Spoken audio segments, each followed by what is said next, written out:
Assalamualaikum warahmatullahi wabarakatuh. Selamat siang semuanya. Apa kabar teman-teman mahasiswa Teknologi Pendidikan Informasi? Berkaitan dengan kewarganegaraan, pastinya kita juga akan membahas hak dan kewajiban sebagai warga negara yang berkedaulatan rakyat dan musyawarah untuk mencapai mufakat. Hari ini kita masuk ke dalam pertemuan ke-6, yaitu bagaimana harmoni kewajiban dan hak negara dan warga negara dalam demokrasi yang bersumber pada kedaulatan rakyat dan musyawarah untuk mufakat. Apakah kalian teman-teman mahasiswa memiliki hak? Apakah dari kalian memiliki kewajiban? Mana yang akan kalian dahulukan? Sebagai warga negara, bentuk keterikatan kita terhadap negara adalah adanya hak dan kewajiban secara timbal balik. Warga negara memiliki hak dan kewajiban terhadap negara.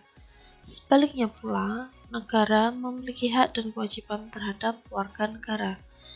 Hak dan kewajiban warga negara merupakan isi konstitusi negara yang berhubungan antara warga negara dengan negara. Di Indonesia, pengaturan hak dan kewajiban warga negara diatur dalam Undang-Undang NRI 1945. Dalam video pembelajaran kali ini, kita akan mempelajari tentang harmoni antara hak dan kewajiban yang bersumber pada sila keempat Pancasila, yaitu kerakyatan yang dipimpin oleh hikmat kebijaksanaan dalam permusyawaratan dan perwakilan. Oke, sekarang kita akan lanjut ke materi pokoknya. Kita masuk ke slide kedua, yaitu menelusuri konsep dan urgensi harmoni kewajiban dan hak negara dan warga negara. Dalam tradisi budaya Indonesia sejak zaman dahulu, wilayah Nusantara ini diperintah oleh raja-raja. Kita lebih mengenal konsep kewajiban dibandingkan konsep hak. Konsep kewajiban selalu menjadi landasan aksiologis dalam hubungan rakyat dan penguasa. Rakyat wajib patuh kepada titah raja sebagai bentuk penghambaan secara total. Keadaan yang sama berlangsung tatkala pada masa penjajahan di Nusantara, baik pada masa penjajahan Belanda yang demikian lama maupun pada pendudukan Jepang yang relatif singkat. Hal ini berpengaruh terhadap kehidupan politik, ekonomi, sosial, dan budaya. Lambat laun dalam sejarah Jawa selalu saja muncul pemberontakan-pemberontakan petani, perjuangan-perjuangan kemerdekaan, atau protes-protes dari orang kecil melawan petinggi-petinggi mereka, maupun tuan-tuan kolonial Belanda.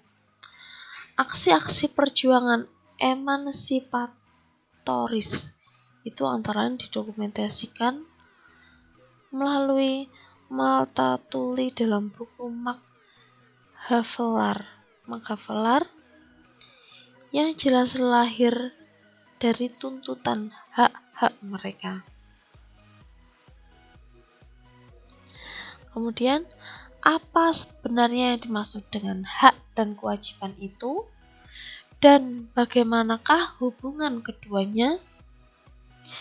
Di sini pemahaman antara hak adalah kuasa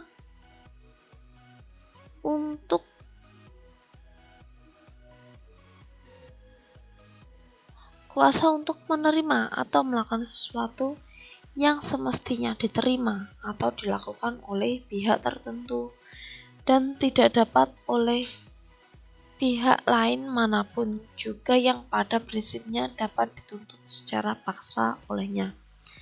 Sedangkan kewajiban adalah beban untuk memberikan sesuatu yang semestinya dibiarkan atau diberikan oleh pihak tertentu, tidak dapat oleh pihak lain manapun, dan pada prinsipnya dapat dituntut secara paksa oleh yang berkepentingan.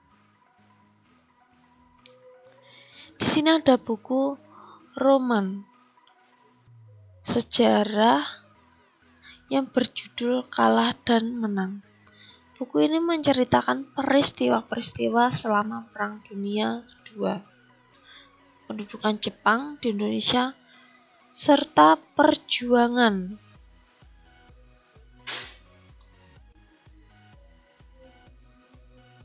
bangsa Indonesia untuk mencapai kemerdekaan.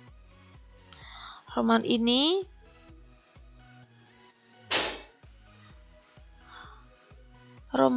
atau buku ini mempertentangkan jiwa humanisme dengan bentuk seorang cendekiawan Swiss dan roman jiwa Subido Jepang dalam bentuk seorang samurai.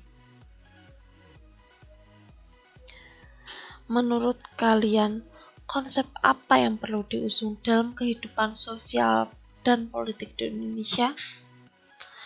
Konsep yang perlu diusung adalah menyeimbangkan dalam menuntut hak dan menunaikan kewajiban yang melekat kepadanya. Yang menjadi persoalan adalah rumusan aturan dasar dalam Undang-Undang Negara Republik Indonesia tahun 45 yang menjamin hak-hak dasar warga negara. Sebagian besar tidak dibarengi dengan aturan dasar yang menuntut kewajiban-kewajiban yang harus dipenuhi. Padahal, sejatinya dalam setiap hak melekat kewajiban. Setidak-tidaknya kewajiban menghormati hak orang lain.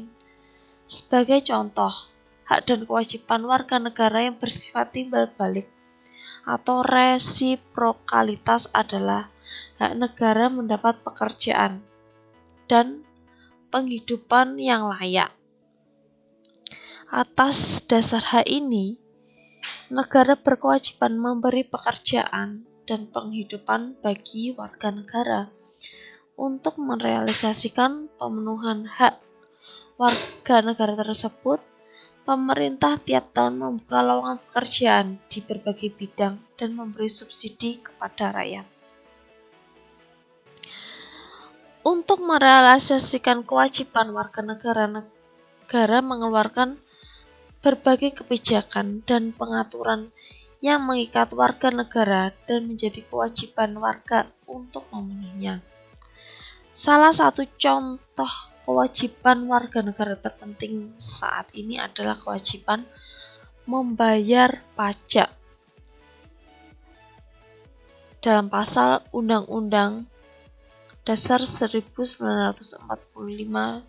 23A. Hal ini dikarenakan pajak merupakan sumber penerimaan negara terbesar dalam membiayai pengeluaran negara dan pembangunan. Tanpa adanya sumber pendapatan pajak yang besar, maka pembiayaan pengeluaran negara akan terhambat. Pajak menyumbang sekitar 74,63% dari pendapatan negara. Jadi, membayar pajak adalah contoh kewajiban warga yang nyata di era pembangunan seperti sekarang ini. Dengan masuknya pendapatan pajak warga negara, maka pemerintah negara juga akan mampu memenuhi hak warga negara yaitu hak mendapatkan kehidupan layak. Berikut ini adalah manfaat pembayaran pajak bagi warga negara. Yang pertama ini adalah fasilitas dan infrastruktur. Kemudian tersedianya subsidi pangan dan BBM. Kemudian transformasi massal.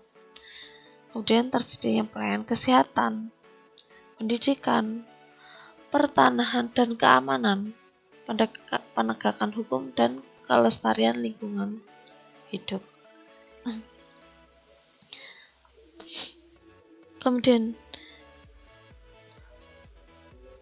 Kemudian untuk bab selanjutnya ini adalah menanya alasan mengapa diperlukan harmoni kewajiban dan hak negara dan warga negara Indonesia.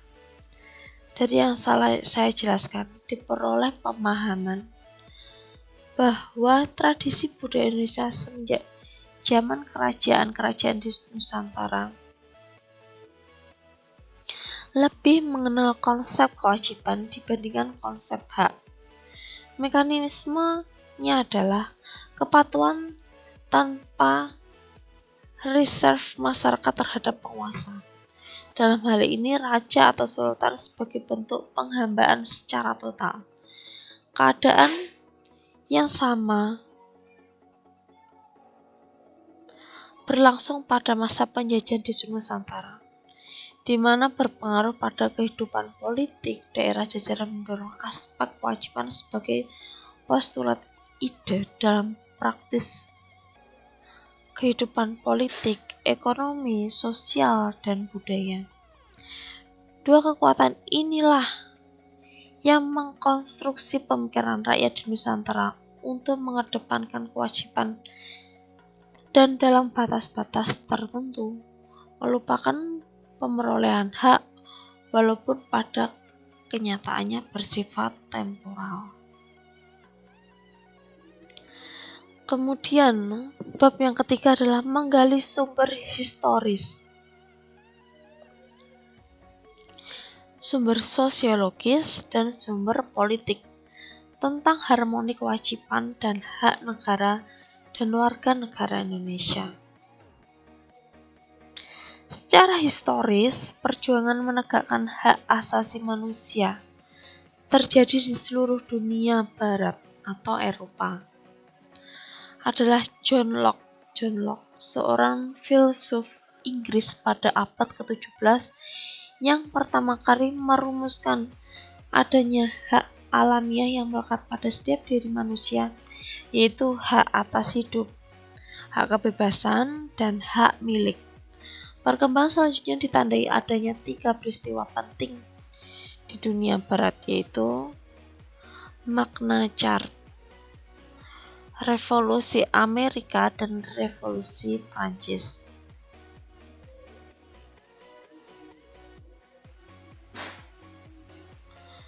Dalam perkembangan pemahaman mengenai hak asasi manusia secara luas, sejak permulaan abad ke-20, konsep hak asasi berkembang menjadi 4 macam kebebasan. Yang pertama, ini ada kebebasan untuk beragama. Kedua, kebebasan untuk berbicara dan berpendapat. Kebebasan dari kemelaratan. Dan yang terakhir yaitu kebebasan dari ketakutan.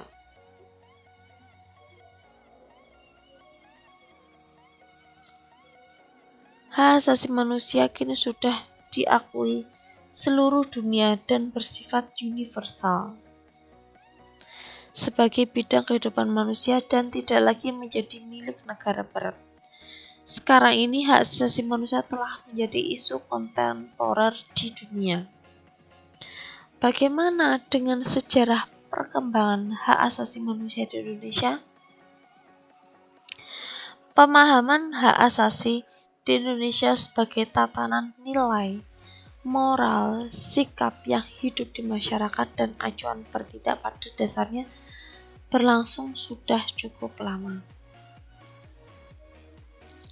Perkembangan pemikiran dan pengaturan hak asasi manusia di Indonesia dibagi dalam 2 periode, yaitu periode sebelum kemerdekaan pada tahun 1908 sampai 1995 dan periode setelah kemerdekaan, yaitu 1945 sampai sekarang.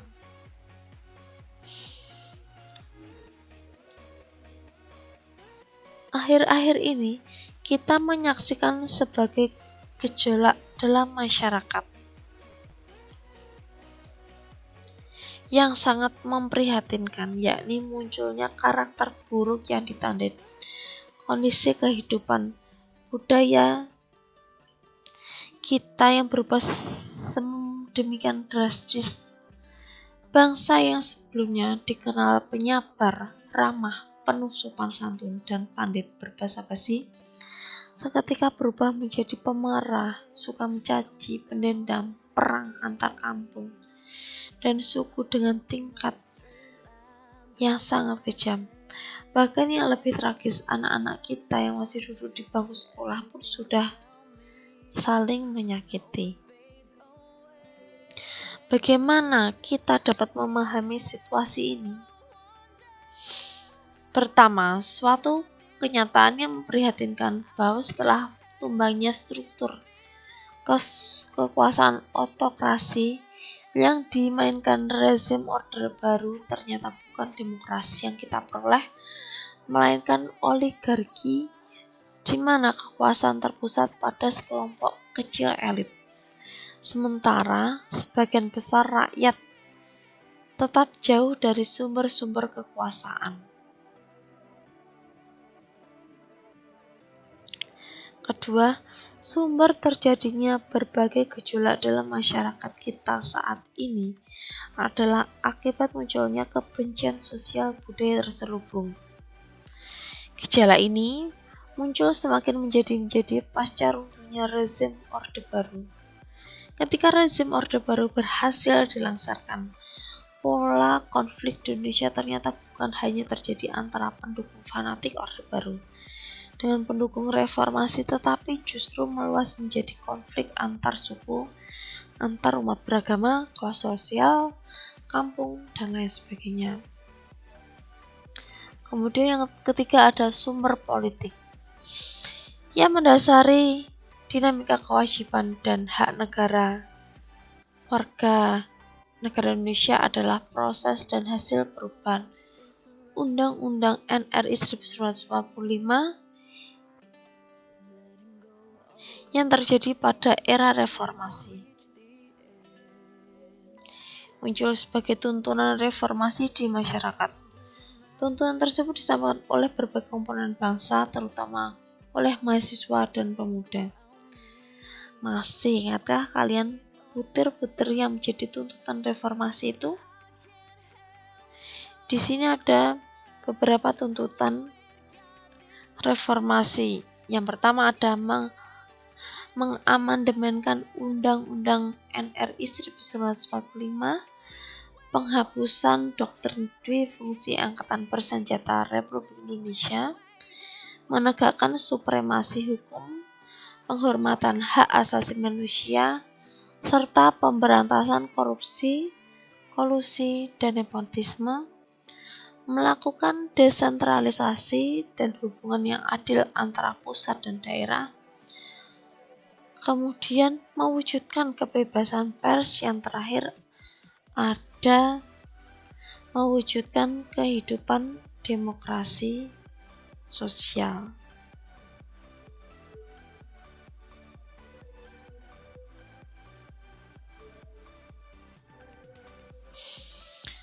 Demikian video tentang kewarganegaraan.